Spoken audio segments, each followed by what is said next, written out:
Okay, so part one of our exhibition, which was earlier this year, dealt a lot with Tulare Lake. And of course, Tulare Lake in 1893 was a large part of the county. By 1913, it was gone because of all the water diversions.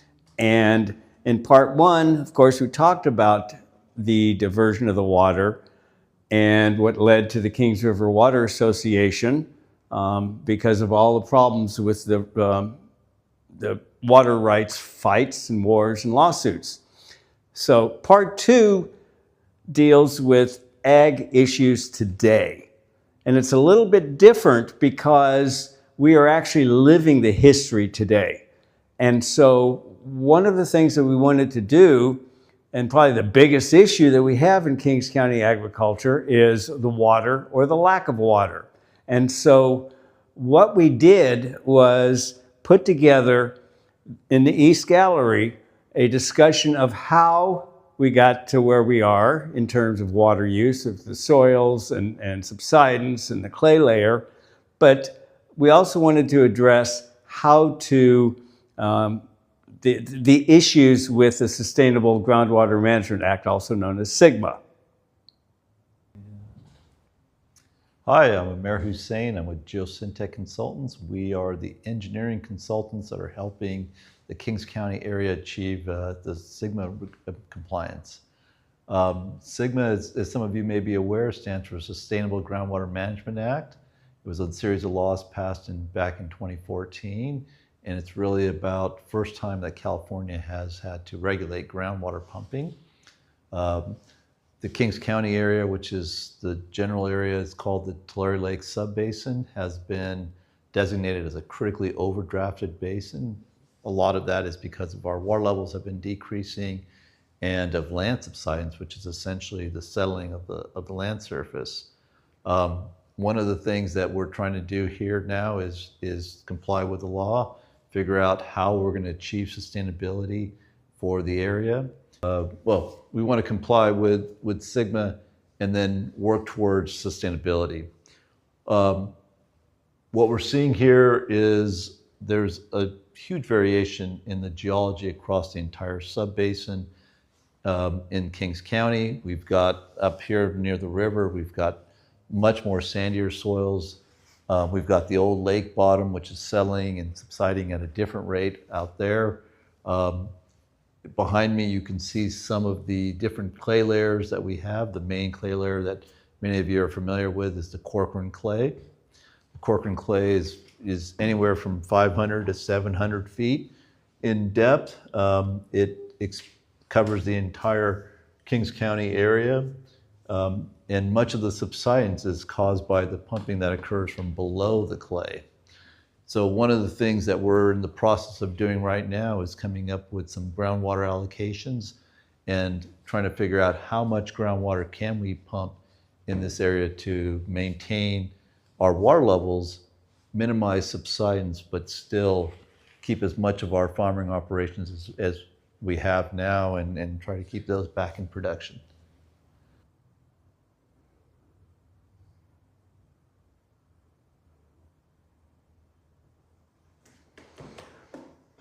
SGMA is a highly politicized issue here in the county, as well as in other agricultural areas in the county. And our job as a museum is not to take a political side, but to present issues so that members of the public can read about them and learn about them. And so what we did was we started with a discussion of SGMA, which was put together by Ray Carlson. When you drive around the county, you'll see a lot of signs on old cotton trailers, about water issues. We wanted to get beyond the politicized rhetoric. And so one of the things we did was we had environmentalists discuss the environmental considerations, because Kings County is not just an island, but all of the water issues go from Northern California all the way down and through Southern California. And so we had to address those issues. We also asked Doug Verboon, who is a multi-generational farmer, to express the county supervisor's position, because Doug is, not only is the farmer, he's also the chairman of the Board of Supervisors. Now, one of the biggest issues we had is how to present as many perspectives as possible, because this is a multi-perspective issue and no one group agrees on anything. Large farmers don't necessarily agree. Small farmers don't agree. Where their farm is, whether it's on the north side and they have available Kings River water, or whether they have to do subsurface water, whether they can have recharge so they can recharge and into the water bank and then draw water later.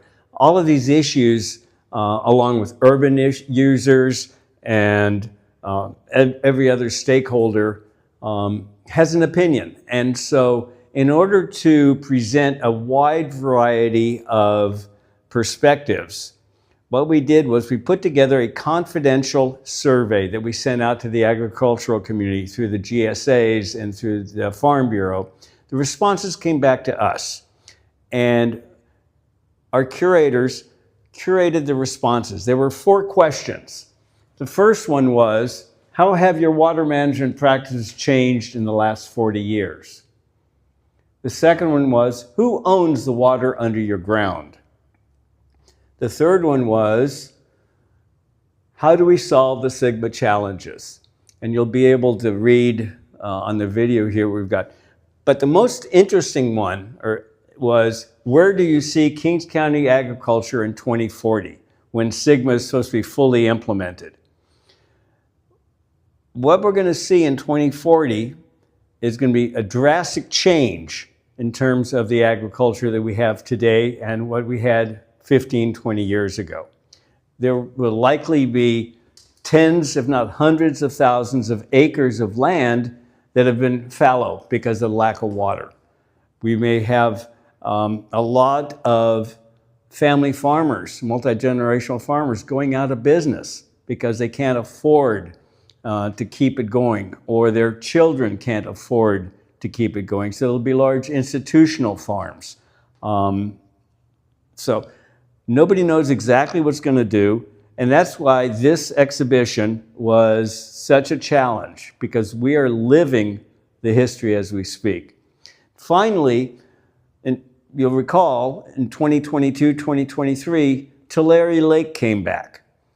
And since then, there have been various proposals that are being studied and discussed as to how to create a Tulare Lake again, whether it's in the Pixley watershed or it's down in the Tulare Lake subbasin. All of these issues we also address because they have a lot of impacts environmentally. There are some economic benefits, but it's going to take a lot of collaboration for something of that magnitude to come together. One of the things we do at the museum is try and have interactive displays. And one of the favorite ones for children was our 1947 John Deere Model M tractor that was loaned to us by Jim Gregory. This tractor, there are about 45,000 built. The original sales price is about $1,075. It was gasoline powered. It had 2 cylinders, a 4-stroke crankshaft, and a 6-volt battery. It was originally owned by Roy Follisby, and it was used on his 10-acre Thompson grape vineyard northeast of town. So it was fun to see Jim drive it down the city streets, going pop, pop, pop, pop, pop, pop, the distinctive sound of the John Deere tractor. And many kids and some adults liked the opportunity to get up and have their pictures taken on the tractor.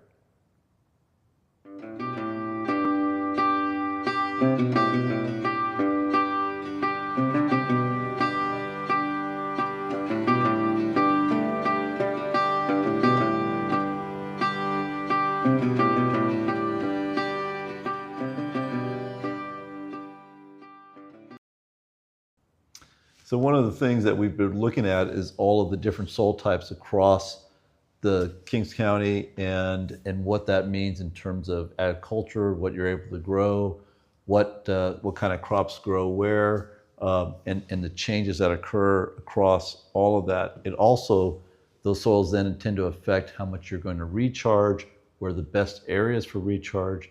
And one of the things that we've seen out here in Kings County is the northern half of the county tends to recharge much better than the southern half, where the old clay layer, or the old lake bottom is, excuse me, and then the lake bottom, we have a huge clay layer where that exists that extends down hundreds of feet, which limits our groundwater use and the availability of groundwater in that area. So we have much more of our pumping that tends to occur up in the northern half of the county. The Kings County Agricultural Commissioner's Office provided 2 displays for this exhibition. The first one was on weights and measures.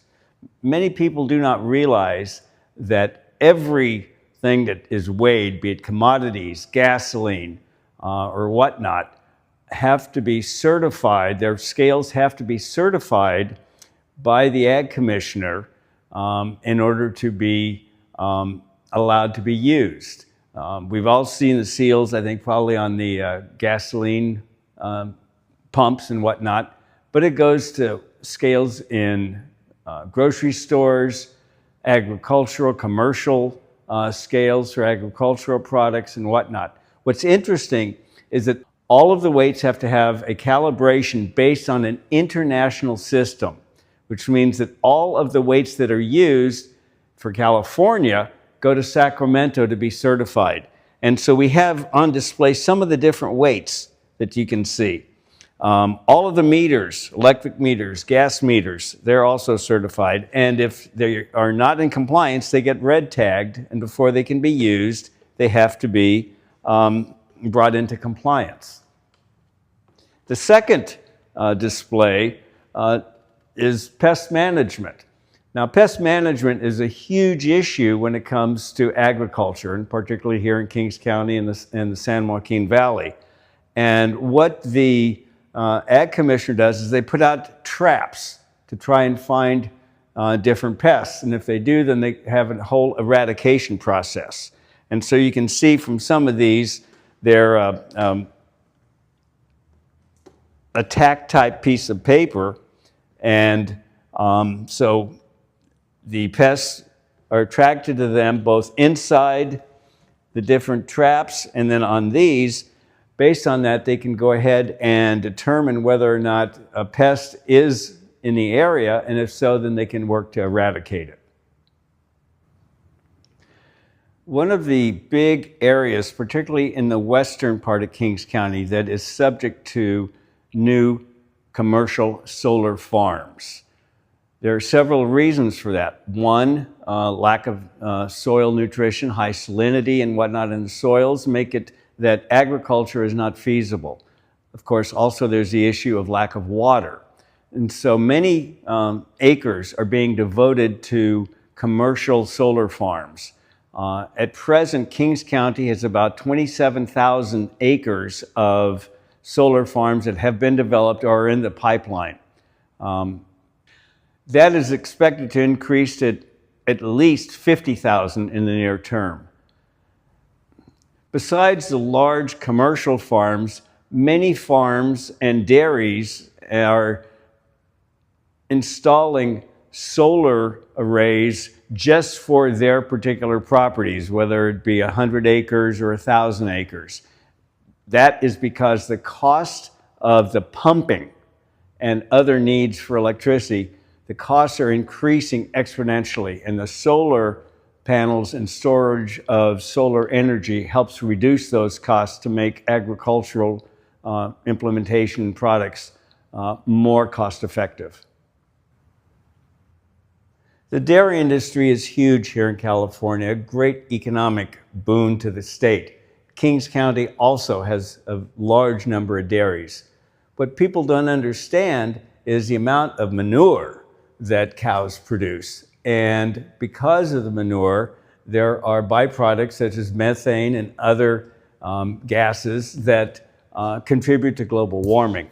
One of the things that are being done to reduce the amount of methane and to create clear renewable energy are called dairy digesters.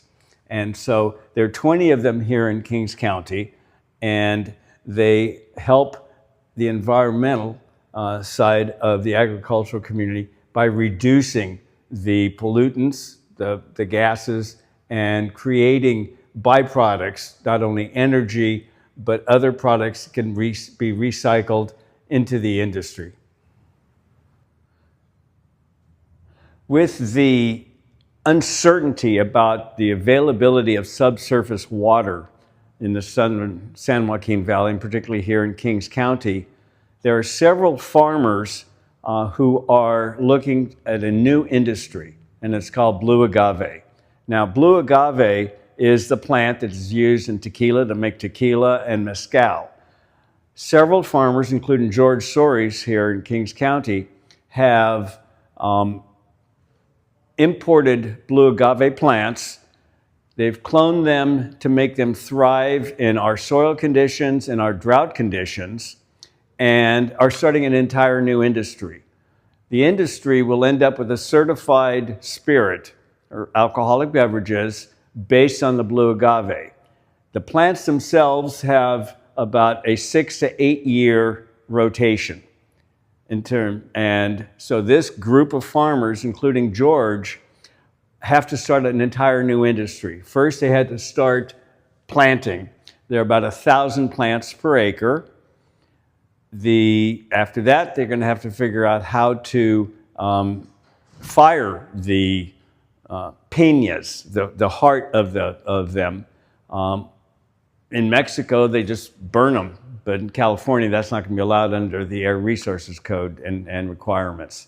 After that, they're going to have to have new distilleries, and they're going to have to find a new market and a marketing plan for this new crop. So these guys really are pioneers of a new industry. I asked George what drove him to do it, and he told me that an acre of blue agave plants only takes 3/4 of an acre foot of water per year. That is, in comparison to almonds, it's 3 acres or 3 acre feet per year. With Sigma and the requirements being imposed on the farmers, it is likely in 2040 that many farmers will only be able to get 1 3/4 or 1.5 to 2 acre feet maximum of water. So in that case, blue agave is a way to try a new crop and use water in a limited basis under the regulatory system that Sigma is imposing. One of the fun interactive displays that we actually started in 2023 with the Portuguese exhibition was allowing people to come in and put pins on a map. And so today, and this year, we had families, either historic farmers and their current farms, put pins where their farms were located. And so this is always a fun one.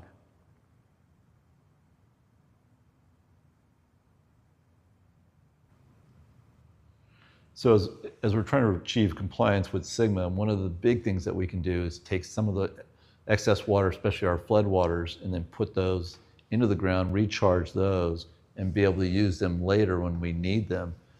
One of the interesting projects here being completed in Westlands, they went ahead, acquired some land, built a basin.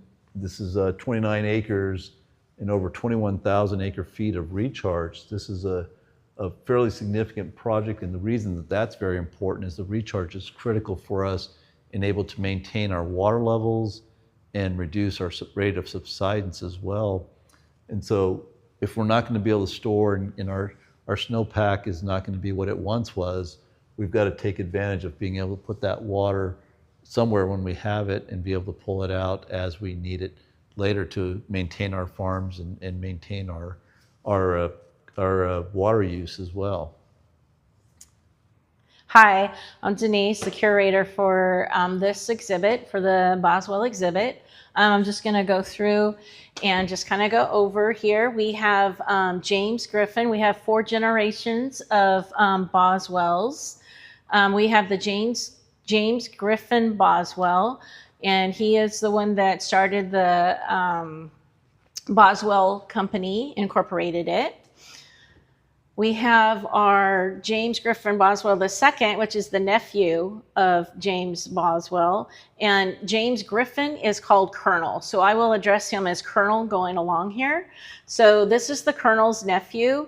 And he was another generation for the Boswell Company. The Boswells are in the military. They have been in the military for many years, and they are involved in the community, our community local here, and a wide range of community. We have the FFA that they are in. They're in with the Girl Scouts.